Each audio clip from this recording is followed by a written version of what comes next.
Good afternoon, Roxanne. Good afternoon, ma'am. Okay, Roxanne, can you tell me about yourself?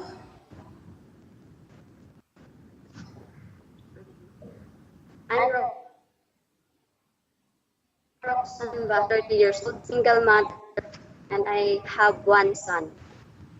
I have a few questions for you to answer, so let's start. Why do you want to work as a maid? Because I want to earn and save money for my son's future. Why you choose Malaysia when there is a lot of other country? Because Malaysia, ma'am, is near in Philippines. How are you qualified for this job? I'm a hardworking and trustworthy person, ma'am. May I know what your educational level is? I'm high school graduate, ma'am. What was your recent working experience? I work in a house. I work as a household worker in Qatar, ma'am. For how many years? Almost 9 months, ma'am. Do you have experience of taking care of baby? Yes, ma'am. How about elderly? No, ma'am. Okay. Do you have any other special skills?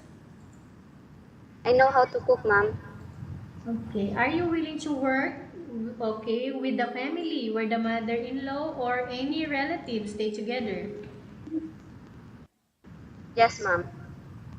Currently, are you still working now? No, ma'am. Do you know how to cook? Yes, ma'am. What sort of food can you cook? Filipino food. Are you aware that you will have to do washing, cleaning, ironing, and cooking? Yes, ma'am. From all the house chores that I mentioned to you, which do you like most? Cleaning, ma'am. Okay, if ever you were selected to work in Malaysia, who will take care of your kid? My mother, ma'am. You are not allowed to use handphone during working hours. Yes, ma'am. You are only allowed to use handphone after you finish all the works and when going to bed. Yes, ma'am. You are strictly needed to surrender the handphone to your employer in the morning and your employer will return back to you once you're going to bed. Yes, ma'am. Okay. If ever your employer finds out that you're abusing of using your handphone and it's affected your work performance, your employer will confiscate your handphone and you are not allowed to hold it anymore. Yes, ma'am. Instead, your employer will allow you to call to your family 3 times in a month. You only allowed to bring normal phone and you are not allowed to bring smartphone. Are you agreed for the terms and condition? Yes, ma'am. Are you agreed to the rules and regulation for the handphone? Yes, ma'am. How many years is the contract as you agreed and understands? 2 years, ma'am. Can you describe for me your ethics, your attitude? I'm a hardworking ma'am and trustworthy person. How can you assure to us that you will work hard in Malaysia? I I will work hard, ma'am, and promise that I will finish my contract. Can you promise not to use the telephone without the permission of your employer? Yes, ma'am. Can you promise not to put on makeup but to dress properly while work? Yes, ma'am. Can you promise not to invite friends and relatives without the consent of your employer? Yes, ma'am. Can you promise not to ask for advance salary from your employer under any circumstances?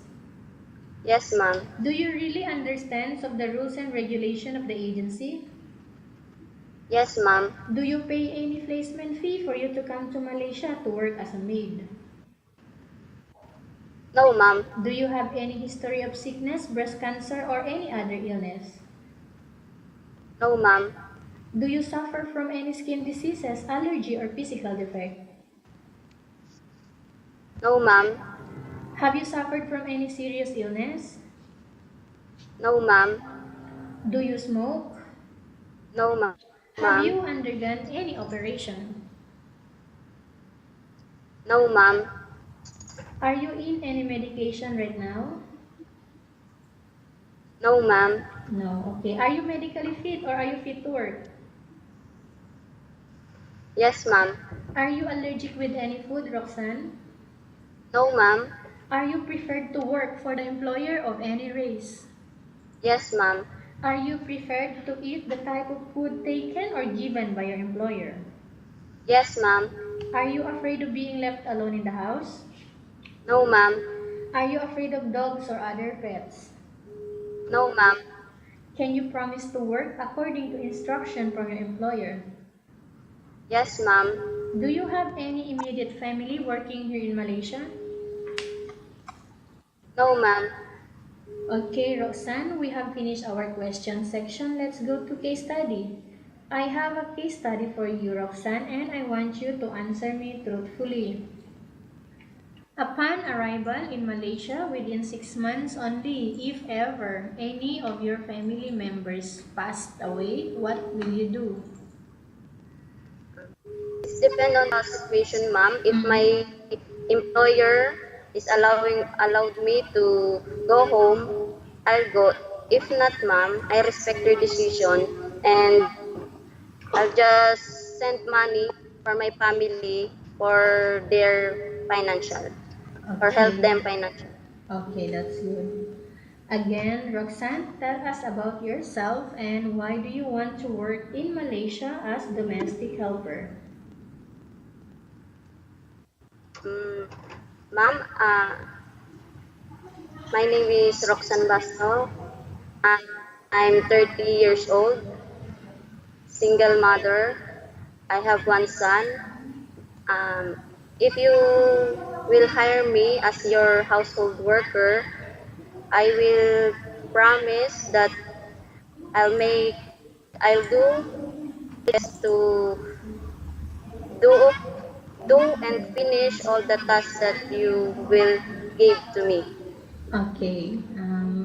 Thank you very much, Roxanne. We will update to your agency if there is any selection made by the employer.